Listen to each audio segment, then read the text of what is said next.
आज हम लोग साइंस में बायोलॉजी से शुरुआत करने वाले हैं, जो कि क्लास 1 है हमारी। 15 to 16 लेक्चर में हमारी पूरी बायोलॉजी कंप्लीट हो जाएगी, जो कि आपकी एसएससी हो गया, एसएससी जेई हो गया, या आरआरबी, आपका आरआरबी हो गया, या कोई स्टेट के एग्ज़ाम होंगे उसके लिए जो इम्पोर्टेंट पॉइंट हैं, जो प्रीवियस ईयर क्वेश्चन पूछे गए हैं उसको भी हम लोग डिस्कस करेंगे। जो प्रीवियस ईयर में एमसीक्यू पूछे गए हैं उसको भी हम लोग डिस्कस करेंगे। और जो थियरी पोर्शन है, जितने भी टॉपिक्स हैं उनके जो थियरी पोर्शन है हम लोग उसको भी डिस्कस करेंगे। जैसे हमारा ये पहला टॉपिक है सेल, तो हम लोग पहले इसकी थियरी पॉइंट वाइज हम लोग इसको डिस्कस करेंगे। उसके बाद जो सेल से related most important previous year में पूछे गए हैं क्वेश्चन हम लोग उसको डिस्कस करेंगे। तो आइए हम लोग शुरू करते हैं सेल से। जैसा कि हम लोग जानते हैं, जो सेल होता है वो it is basic structural unit of life होता है। जो आपका सेल होता है वो basic structural unit of life होता है। ये हमारा ह्यूमन सेल है, ये हमारा ह्यूमन सेल है। उसके नीचे हमारा ये प्लांट सेल है, ये प्लांट सेल है, और ये एनिमल सेल है।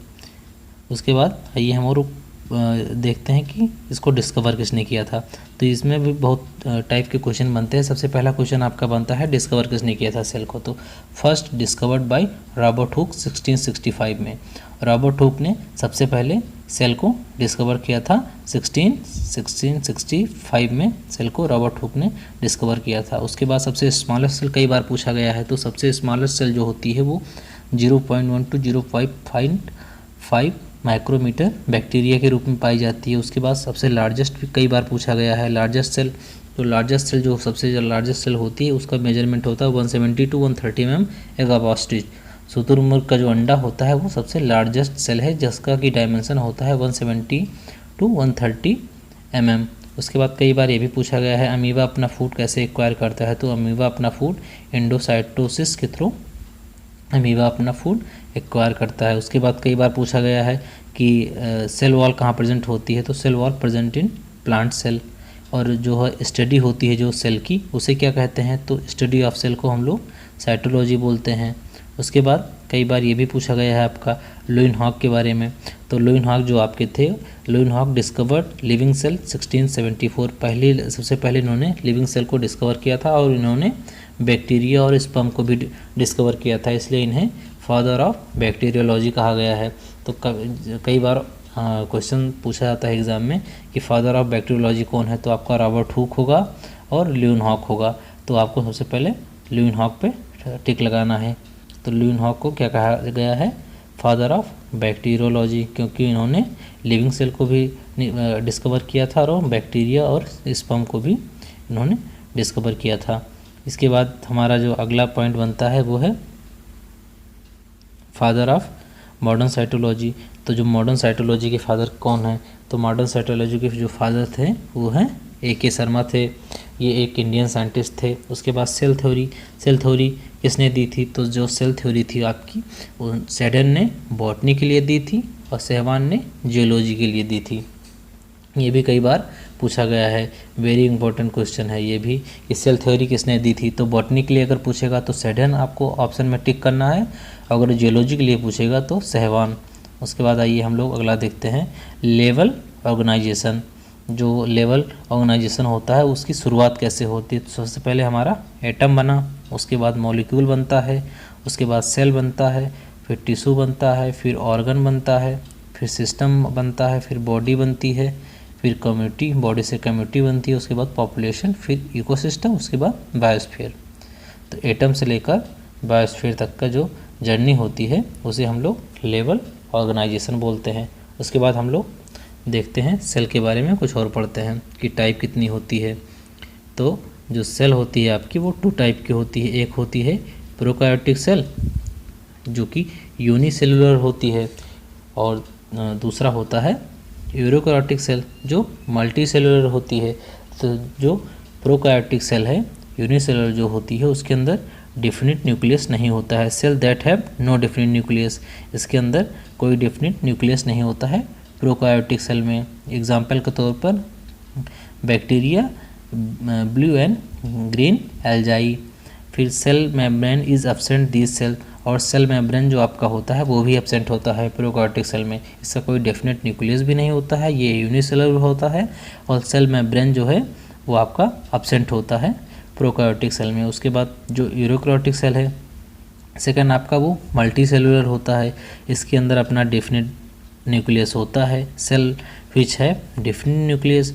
और movement of water molecules called osmosis, कई बार ये भी पूछा गया है मूवमेंट ऑफ वाटर को क्या कहते हैं, वाटर मॉलिक्यूल जो मूवमेंट करता है उसको क्या कहते हैं, तो उसको हम लोग ऑस्मोसिस बोलते हैं। उसके बाद आइए देखते हैं हम लोग अगला पॉइंट है आपका cytoplasm. Cytoplasm it is the fluid that fill cell, जो आपकी सेल होती है, जो सेल होती है आपकी, वो जिस फ्लूइड से फिल होती है उसे क्या बोलते हैं, साइटोप्लाज्म बोलते हैं। Scientist use to call the fluid protoplasm, जो साइंटिस्ट होते हैं वो जो इसके अंदर सेल के अंदर फ्लूइड भरा होता है उसको फ्लूइड प्रोटोप्लाज्म बोलते हैं। तो ये भी कई बार पूछा गया है आपका। तो जो सेल के अंदर फिल होता है, जो फ्लूइड फिल होता है उसे साइटोप्लाज्म या फ्लूइड प्रोटोप्लाज्म कहा जाता है। उसके बाद अगला है हमारा राइबोसोम्स। तो जो राइबोसोम्स आपका होता है वो राइबोन्यूक्लिक एसिड से मिलकर बना होता है। Protein and fat help to build cell membrane, और जो प्रोटीन और फैट होता है वो सेल मेम्ब्रेन को बिल्ड करने में हेल्प करते हैं, और जो प्रोसेस होता है उसे मेम्ब्रेन बायोजेनेसिस बोला जाता है। प्रोटीन और फैट मिलकर बिल्डिंग करते हैं सेल मेम्ब्रेन की, और जो सेल मेम्ब्रेन की बिल्डिंग होते हैं, जो बिल्ड करता है उसका जो प्रोसेस होता है उसको हम लोग मेम्ब्रेन बायोजेनेसिस के रूप में जानते हैं। उसके बाद जो अगला है आपका गोल्जी अपरेटस। गोल्जी अपरेटस को सेल डाइजेशन मशीन भी कहा जाता है। कई बार पूछा गया है कि सेल डाइजेशन मशीन किसे कहते हैं, तो आपका ऑप्शन हो जाएगा गोल्जी अपरेटस। उसके बाद हम लोग अगला पढ़ते हैं लाइसोसोम्स के बारे में पढ़ते हैं। जो कि आपका लाइसोसोम्स है उसे सुसाइडल बैग भी कहा जाता है, क्योंकि इसमें kind of waste disposal system on the cell, इसमें कई प्रकार के जो वेस्ट डिस्पोजल होते हैं सेल के वो लाइसोसोम्स में होते हैं, जिसे सुसाइडल बैग कहा जाता है। उसके बाद अगला आता है जो इम्पोर्टेंट है माइटोकॉन्ड्रिया, जिसे पावर हाउस कहते हैं। सेल का पावर हाउस माइटोकॉन्ड्रिया को कहते हैं, क्योंकि energy required for various chemical activity, जो भी वेरियस केमिकल एक्टिविटीज़ के लिए एनर्जी रिक्वायर होती है वो headed for life released by the mitochondria in form of ATP molecules, वो एटीपी मॉलिक्यूल्स के रूप में रिलीज़ होती है, एटीपी मॉलिक्यूल्स के रूप में रिलीज़ की जाती है सेल के द्वारा।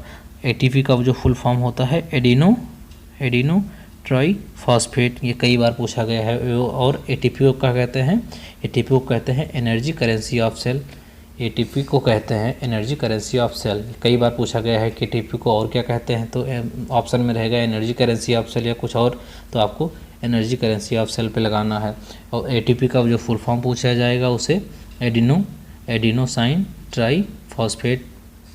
उसके बाद अगला आता है प्लास्टाइड्स, जो कि केवल प्रेजेंट होते हैं ओनली प्लांट सेल के अंदर प्रेजेंट होते हैं। प्लास्टाइड्स जो होते हैं आपके ना तो एनिमल सेल में होंगे ना तो ह्यूमन सेल में होंगे, तो इसके अंदर आपका प्लांट सेल ऑप्शन राइट हो जाएगा। फिर उसके बाद आइए हम लोग अगला डिस्कस करते हैं क्रोमोप्लास्ट। जो क्रोमोप्लास्ट होता है वो आपका कलर्ड प्लास्टाइड्स होता है। क्रोमोप्लास्ट जो होता है आपका कलर प्लास्टाइड्स होता है, जो कि फ्लावर और फ्रूट में जो हमारे कलर होते हैं वो क्रोमोप्लास्ट की वजह से ही होते हैं। उसके बाद अगला आता है ल्यूकोप्लास्ट, ये वाइट कलर का होता है या फिर कलरलेस प्लास्टाइड्स होता है। ये present in which starch, oil और प्रोटीन में ये प्रेजेंट होता है। उसके बाद cell nucleus act like brain of cell, जो सेल न्यूक्लियस होती है, जो सेल के अंदर न्यूक्लियस होती है वो एक्ट करती है ब्रेन ऑफ सेल, जो जिस तरह से ह्यूमन का ब्रेन एक्ट करता है उसी तरह जो है सेल न्यूक्लियस ये सेल के ब्रेन के रूप में एक्ट करती है। It help to control eating, movement and reproduction, ये कंट्रोल करती है ईटिंग को, मूवमेंट को, रिप्रोडक्शन को कंट्रोल करती है। उसके बाद अगला है हमारा टॉपिक पॉइंट जो है वो है chromosomes. They carry are information use to help cell grow, thrive, reproduce a chromosome made by DNA.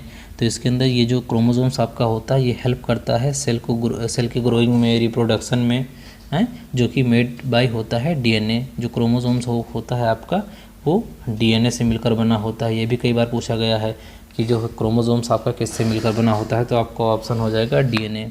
और जो segment of DNA in specific pattern are called genes, जो डीएनए का एक स्पेसिफिक पैटर्न होता है जो स्पेसिफिक पैटर्न होता है डीएनए का उसे हम लोग जीन्स बोलते हैं। जो डीएनए का स्पेसिफिक पैटर्न है उसे हम लोग जीन्स बोलते हैं। कई बार ये भी एमसीक्यू में पूछा गया है पेपर्स में। उसके बाद जो अगला है हमारा हम लोग डिस्कस करेंगे वो है chromosomes are usually found in pair. जो हाँ एक बात और है, जो क्रोमोसोम्स आपके होते हैं वो पेयर के रूप में हमेशा फाइंड किए जाते हैं। जैसे ह्यूमन बीइंग है उसका जो क्रोमोसोम्स होता है 46 होता है, यानी 23 पेयर क्रोमोसोम्स ह्यूमन के अंदर होता है, ह्यूमन बीइंग के अंदर। और जो पी है जिसे हम लोग मटर बोलते हैं उसके अंदर 12 होता है, और डॉग का क्रोमोसोम्स 78 होता है। और एक बात और भी जान लीजिए, number of chromosomes not relates intelligence. जिसका क्रोमोसोम ज़्यादा रहेगा तो और दूसरे का अगर कम रहेगा तो ऐसा नहीं है कि जिसका क्रोमोसोम ज़्यादा रहे वो ज़्यादा बुद्धिमान रहे और जिसका कम क्रोमोसोम्स रहे वो कम बुद्धिमान रहे। क्योंकि जो ह्यूमन बीइंग है उसका 46 है और डॉग का 78 है, तो इसका मतलब ये थोड़ी ना है कि ह्यूमन कम बुद्धिमान है और इंटेलिजेंट है और डॉग ज़्यादा है।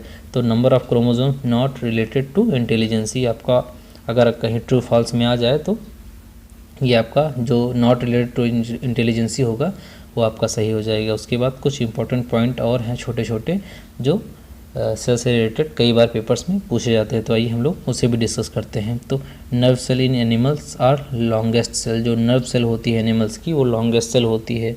स्मॉलेस्ट ह्यूमन सेल होती है आरबीसी। कहीं कहीं आरबीसी होता है दिया होता है तो आपको आरबीसी पे टिक करना है, कहीं कहीं स्पर्म दिया होता है तो आपको स्पर्म पे भी टिक करना है। उसके बाद अगला है largest human cell is female. तो हम जो होता है वो लार्जेस्ट ह्यूमन सेल होती है। उसके बाद single largest cell in the world is ostrich. एक जो सिंगल लार्जेस्ट सेल है वो एग ऑफ ऑस्ट्रिच यानी शुतुरमुर्ग के अंडे को कहा गया है। उसके बाद अगला है sieve tube in plants and mature mammalian. जो सीव ट्यूब होता है वो प्लांट में और मैच्योर मैमेलियन में पाया जाता है।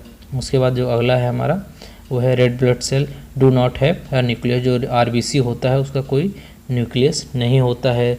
उसके बाद रेड ब्लड सेल जो होता है वो कैरी करता है रेस्पिरेटरी गैसेस जो होती हैं वो आरबीसी जिसे हम लोग रेड ब्लड सेल बोलते हैं, ये कैरी करती है रेस्पिरेटरी गैसेस को। उसके बाद सीव सेल जो होता है in plant transport to nutrients in plants. जो सीव सेल होते हैं वो प्लांट्स के लिए ट्रांसपोर्ट करते हैं, जो न्यूट्रिएंट्स होते हैं उसको प्लांट के लिए ट्रांसपोर्ट करते हैं। जो सीव सेल्स होते हैं वो प्लांट्स के लिए न्यूट्रिएंट्स को ट्रांसपोर्ट करते हैं। तो ये आपका सेल से रिलेटेड जितने भी छोटे छोटे पॉइंट थे हम लोग ने वो डिस्कस कर लिया है। अब इसके आगे हम लोग जो एमसीक्यू है सेल से रिलेटेड हम लोग वो डिस्कस करेंगे।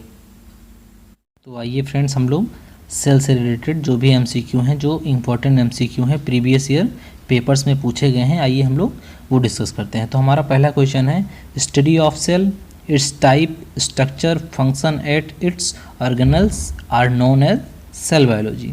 उसके बाद हमारा अगला क्वेश्चन है हु डिस्कवर्ड सेल इन 1965। 1965 में किसने सेल को डिस्कवर किया था? ये भी इंपॉर्टेंट क्वेश्चन है आपका, कई बार प्रीवियस ईयर में पूछा गया है। तो आपका ऑप्शन हो जाएगा रॉबर्ट हुक। हम लोग जानते हैं जो सेल है उसको रॉबर्ट हुक ने 1965 में डिस्कवर किया था। उसके बाद अगला क्वेश्चन हमारा है the cell theory is not applicable for. जो सेल थियरी है आपकी वो किस पर एप्लीकेबल नहीं है? तो वायरस, जो वायरसेस हैं उसके अंदर हमारी जो सेल थियरी है वो एप्लीकेबल नहीं होती है। तो आपका ऑप्शन हो जाएगा बी, वायरस।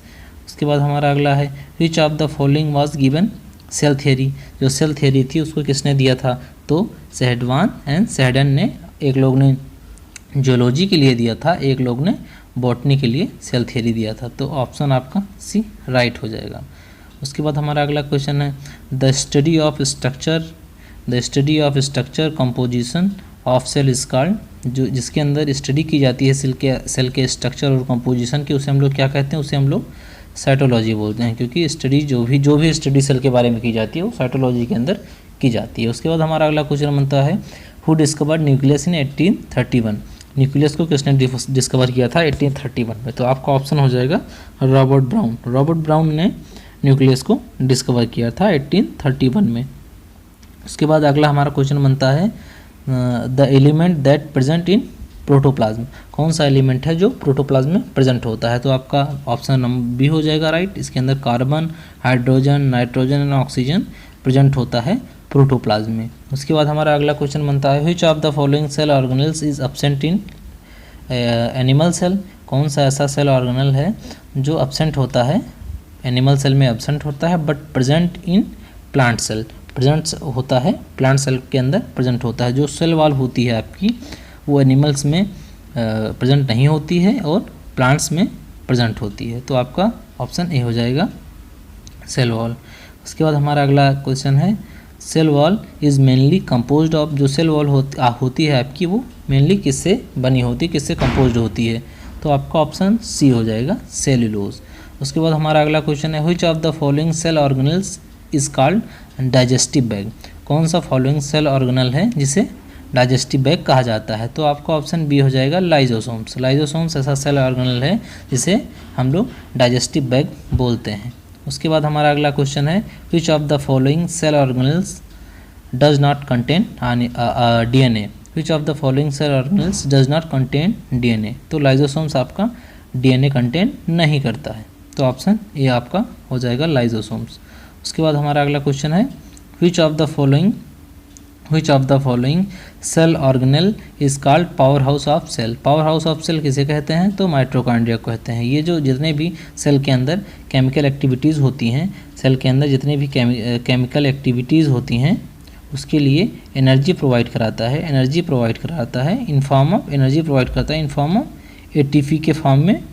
एटीपी के फॉर्म में ये एनर्जी प्रोवाइड कराता है सेल के अंदर, इसलिए इसे power house of the cell कहा जाता है। और एटीपी का फुल फॉर्म होता है एडिनोसाइन ट्राइफॉस्फेट। इसे एनर्जी करेंसी ऑफ सेल भी कहते हैं। एनर्जी करेंसी ऑफ सेल भी एटीपी को कहते हैं। तो ये इंपॉर्टेंट है, आप इसे याद रखिएगा, पेपर्स में पूछा गया है। उसके बाद हमारा अगला क्वेश्चन है माइटोकॉन्ड्रिया वाज डिस्कवर्ड बाय। जो माइटोकॉन्ड्रिया है उसको किसने डिस्कवर किया था, तो माइटोकॉन्ड्रिया को डिस्कवर किया था अल्टमैन ने। तो ऑप्शन आपका बी राइट हो जाएगा। उसके बाद हमारा अगला क्वेश्चन है which of the following cell organelles contain DNA. कौन सा सेल ऑर्गेनल है जो डीएनए कंटेन करता है। तो ऑप्शन आपका हो जाएगा D ribosome. Ribosomes contain RNA. उसके बाद हमारा अगला क्वेश्चन है what is the site of ribosomes in living cell. तो आपका हो जाएगा nucleus. Nucleus is the site of ribosomes in living cell. उसके बाद अगला हो जाएगा which of the following is considered as cell within cell. किसको cell within a cell consider किया जाता है। तो जो गोल्जी कॉम्प्लेक्स होता है आपका उसे सेल विद इन सेल के रूप में कंसीडर किया जाता है।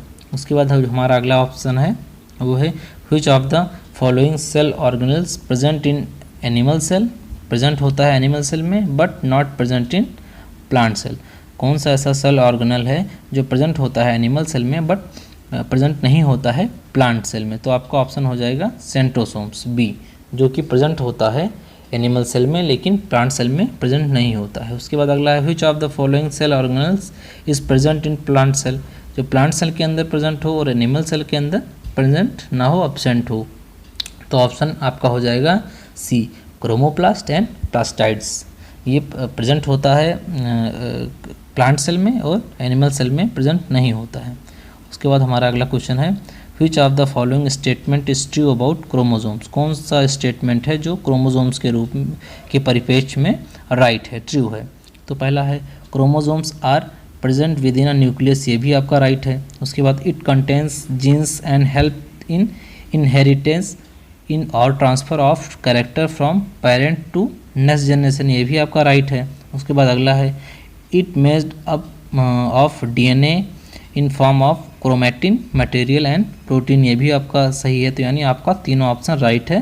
तो ऑप्शन आपका हो जाएगा D all of the above. उसके बाद अगला क्वेश्चन है which of the following is single membrane bound cell organelle. इनमें से कौन सा सिंगल मेम्ब्रेन बाउंड ऑर्गेनल है। तो वैक्यूल, उसके बाद है आपका गोल्जी अपरेटस, उसके बाद है एंडोप्लाज्मिक रेटिकुलम। तो आपका तीनों सही है। तो इसलिए ऑप्शन आपका डी हो जाएगा ऑल ऑफ दीज। उसके बाद हमारा जो अगला क्वेश्चन है उसे हम लोग डिस्कस करते हैं। अगला है which of the following cell organelles is absent in plant cell but present in animal cell. कौन सा ऐसा सेल ऑर्गेनल है जो प्रेजेंट होता है एब्सेंट होता है प्लांट सेल के अंदर बट एनिमल सेल के अंदर प्रेजेंट होता है। तो आपका होता है सेंट्रोसोम। इस टाइप के क्वेश्चन कई बार आप पेपर में पूछे गए हैं, तो ये इंपॉर्टेंट है, आप इसे अच्छे से याद कर लीजिएगा। तो आपका ऑप्शन बी हो जाएगा सेंट्रोसोम्स। उसके बाद अगला है which of the following is not double membrane bound cell organelle, इसमें से कौन सा double membrane bound cell organelle है? तो आपका हो जाएगा एंडोप्लाज्मिक रेटिकुलम है double membrane bound cell organelle. उसके बाद हमारा अगला क्वेश्चन है which of the following statement is true about the Golgi bodies, कौन सा फॉलोइंग स्टेटमेंट है जो ट्रू है in term of Golgi bodies के? तो it is sac like organelle, ये भी राइट है। उसके बाद it is located near the nucleus, ये भी राइट है। उसके बाद it help in carry the particles throughout the cell, ये भी राइट है। तो आपका डी राइट हो जाएगा, ऑल ऑफ द एबव आपका जो है वो राइट हो जाएगा। उसके बाद अगला है which of the following statement is true about nucleus cell organelles, तो इसके अंदर आपका पहला है nucleus is not present in prokaryotes. उसके बाद अगला है the chief component of the nucleus are chromatin and nucleus, ये भी राइट है। उसके बाद अगला it contain DNA and other genetic material, ये भी राइट है, यानी all of the above option D आपका राइट हो जाएगा। उसके बाद हम लोग डिस्कस करते हैं अगला क्वेश्चन। उसके अंदर पूछा गया है which of the following cell organelles are sites of protein synthesis, तो आपका राइबोसोम जो होता है वो ऑर्गेनल होता है और साइट्स ऑफ प्रोटीन सिंथेसिस। उसके बाद हमारा जो अगला क्वेश्चन है वो है which of the following organ cell is present in the plant by which they are able to make their own food through photosynthesis, तो ऑप्शन आपका बी हो जाएगा जो कि मेक बनाता है their own food through photosynthesis, तो chromoplast है आपका। उसके बाद अगला है what is the functional unit of chromosome, जो क्रोमोजोम्स होता है उसका फंक्शनल यूनिट क्या है? तो जो जीन्स होते हैं वो क्रोमोजोम्स के जो फंक्शनल यूनिट होते हैं, तो ऑप्शन सी आपका राइट हो जाएगा। उसके बाद विच of the following is true about mitochondria, mitochondria के परिप्रेक्ष्य में कौन सा राइट है? तो माइट्रोकॉन्ड्रिया कंटेन्स डीएनए, ये भी राइट है। इट इज़ रॉड शेप्ड, ये भी राइट है। Mitochondria help to convert energy from food molecule into usable energy and store as adenosine triphosphate molecule, यानी एटीपी, ये भी राइट है, यानी ऑप्शन आपका डी हो जाएगा, ऑल ऑफ दीज। उसके बाद अगला क्वेश्चन है the total number of chromosomes in a normal human being, total number of chromosomes कितने होते हैं जो नॉर्मल ह्यूमन बीइंग होते हैं? उसके अंदर 46 होते हैं, यानी 23 पेयर क्रोमोजोम्स होते हैं। उसके बाद अगला हमारा क्वेश्चन है pigment contain bodies that are bounded by the membrane called, pigment contain bodies that are bounded by membrane is called plastids. उसके बाद आपका अगला क्वेश्चन है food substance are digested with the help of enzyme that are present in lysosomes, जो food substance हैं वो digest करते हैं एंजाइम्स के थ्रू जो कि प्रेजेंट होता है लाइजोसोम्स में। उसके बाद अगला क्वेश्चन आपका है the chromosomes contain of DNA and, जो क्रोमोसोम्स आपका होता है वो कंटेन करता है डीएनए और प्रोटीन्स को कंटेन करता है। उसके बाद अगला क्वेश्चन है गोल्जी अपरेटस और simple Golgi complex is involve in formation of lysosomes and peroxisomes. उसके बाद अगला क्वेश्चन आपका है the Golgi complex is responsible for transporting modifying and packaging of protein and lipids. उसके बाद अगला क्वेश्चन हमारा है the number of specialised cell in human body is approximately 200 types. तो ये जो कि हम लोगों ने आज 32 क्वेश्चंस किए हैं एमसीक्यू जो कि सेल से रिलेटेड हैं। पहले हम लोगों ने थियरी पोर्शन पूरा कवर किया, उसके बाद हम लोगों ने एमसीक्यू कवर किए। अब हम लोग जो अपने अगले लेक्चर में टिश्यू पूरा कवर करेंगे और उससे रिलेटेड एमसीक्यू कवर करेंगे। उसके बाद हम लोग ब्लड सर्कुलेटरी सिस्टम पे जाएंगे, फिर जो रिस्पिरेटरी सिस्टम है, फिर डाइजेस्टिव सिस्टम है, फिर स्केलेटल सिस्टम है। ऐसे करके हम लोग 15 to 16 लेक्चर में पूरी की पूरी आपकी जो बायोलॉजी है वो हम लोग कवर कर लेंगे। उसके बाद फिजिक्स कवर करेंगे, उसके बाद केमिस्ट्री कवर करेंगे। फिर टोटल जो आपके प्रीवियस ईयर में पूछे गए क्वेश्चंस हैं वो 1500 यानी 1500 जो क्वेश्चन प्रीवियस ईयर पेपर्स में पूछे गए हैं हम लोग इसकी भी सीरीज़ निकालेंगे, जिसके अंदर हर वीडियो में आपके जो एवरी वीडियो होगी आपकी वो 100 क्वेश्चन की होगी, और हम लोग 15 वीडियोस की प्रोवाइड कराएंगे और पीडीएफ लिंक भी आपको देंगे। जो हम लोगों ने लेक्चर ये लिया है इसकी भी पीडीएफ लिंक आपको डिस्क्रिप्शन में मिल जाएगी, और आगे चल के जो हम लोग प्रीवियस ईयर पूछे गए हैं जो 1500 क्वेश्चन है उसको भी 100 क्वेश्चन करके कराएंगे, और उसकी भी पीडीएफ लिंक आपको प्रोवाइड कर देंगे। तो जो अगर आप ऐसे पूरी साइंस पढ़ लेते हैं, जो कि पूरी टोटल साइंस हमारी होगी, मान के आप चलिए 50 लेक्चर की होगी, 50 लेक्चर की होगी, जो कि बहुत छोटे छोटे लेक्चर होंगे, उसको अगर पूरा आप कंप्लीट कर लीजिएगा तो किसी भी पेपर में आप साइंस अच्छा परफॉर्म करेंगे। उसके बाद हम लोग रीजनिंग की शुरुआत करेंगे। रीजनिंग के अंदर भी पूरा हम लोग 30 वीडियोज़ में पूरी की पूरी रीजनिंग आपकी 30 वीडियोज़ में हम लोग पूरी की पूरी रीजनिंग आपकी पूरा अच्छे से करा देंगे, और उसके बाद उसकी भी पीडीएफ लिंक प्रोवाइड करा देंगे। जो भी इंपॉर्टेंट क्वेश्चन प्रीवियस ईयर पूछे गए उसको भी सॉल्व कराएंगे, एमसीक्यू की सीरीज़ उसके अंदर भी रहेगी। उसके बाद हम लोग जीके जीएस कराएंगे। तो एग्ज़ाम्स में जो जो सब्जेक्ट पूछे जाते हैं आपके वो हम लोग पूरा कराएंगे, चाहे वो आपका एसएससी हो, एसएससी जेई हो, या आरआरबी हो, या कोई आरआरबी हो, या कोई स्टेट का जो एग्ज़ाम है वो भी हो। आपका पूरा का पूरा हम लोग अच्छी तैयारी कराएंगे। तो प्लीज़ हमारे चैनल को सब्सक्राइब कीजिए, हमारे वीडियोज़ को लाइक कीजिए। धन्यवाद।